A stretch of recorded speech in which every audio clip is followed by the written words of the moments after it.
Υπήρχαν φορές, αρκετές μάλιστα, στις οποίες μου ζητήθηκε να πω την πάση αλήθεια επί διαφόρων θεμάτων. Πιστέψτε με, δεν είναι εύκολο. Η αλήθεια μοιάζει με δίκοπο ξύφος, με ρομφαία. Κάποιοι μπορούν και έχουν την δύναμη να τη δεχτούν. Κάποιοι όμως αδυνατούν και κλείνουν τα μάτια τους ερμητικά απέναντι σε αυτήν. Δεν θα σας κουράσω άλλο. Θα σας διαβάσω ένα απόσπασμα από την Καινή Διαθήκη. «Ούτω γάρ ηγάπησεν ο Θεός τον κόσμο, ώστε τον Υιόν αυτού το μονογενή έδωκεν, ή να πάσο πιστεύων εις Αυτόν μη απόλυτε, αλλά έχει ζωήν αιώνιον. Ουγάρ απέστειλεν ο Θεός τον Υιόν αυτού, εις τον κόσμο ή να κρίνει τον κόσμο, αλλά ή να σωθεί ο κόσμος δι' αυτού.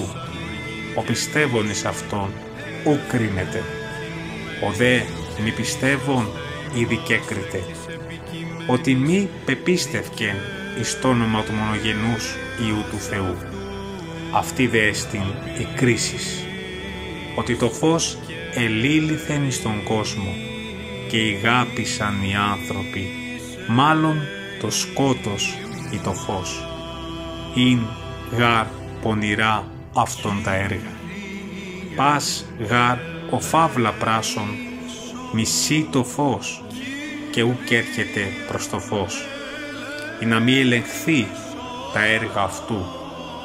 Ο δε ποιόν την αλήθεια έρχεται προς το φως, ή να φανερωθεί αυτό τα έργα, ότι εν Θεώ εστίν εργασμένα». Καινή Διαθήκη.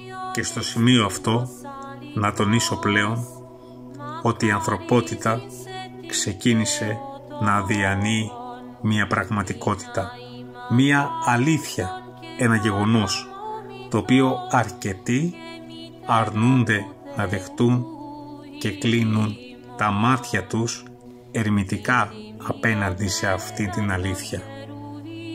Καλή δύναμη σε όλους.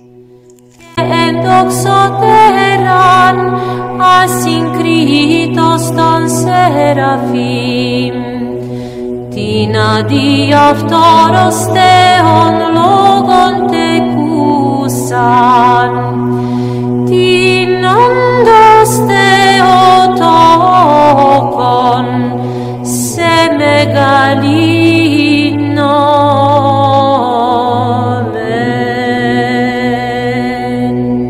Κύριε ελέησον, Κύριε ελέησον, Κύριε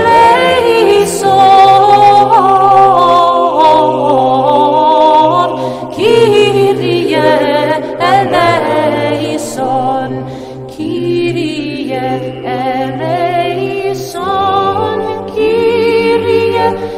ελέησον.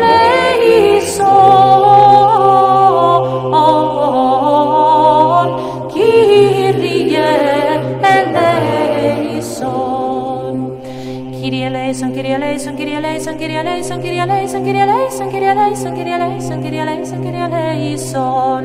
Kyrie eleison, Kyrie eleison, Kyrie eleison, Kyrie eleison, Kyrie eleison, Kyrie eleison, Kyrie eleison, Kyrie eleison, Kyrie eleison, Kyrie eleison. Kyrie eleison, Kyrie eleison, Kyrie eleison, Kyrie eleison, Kyrie eleison, Kyrie eleison, Kyrie eleison, Kyrie eleison, Kyrie eleison, Kyrie eleison. Kyrie eleison, Kyrie eleison.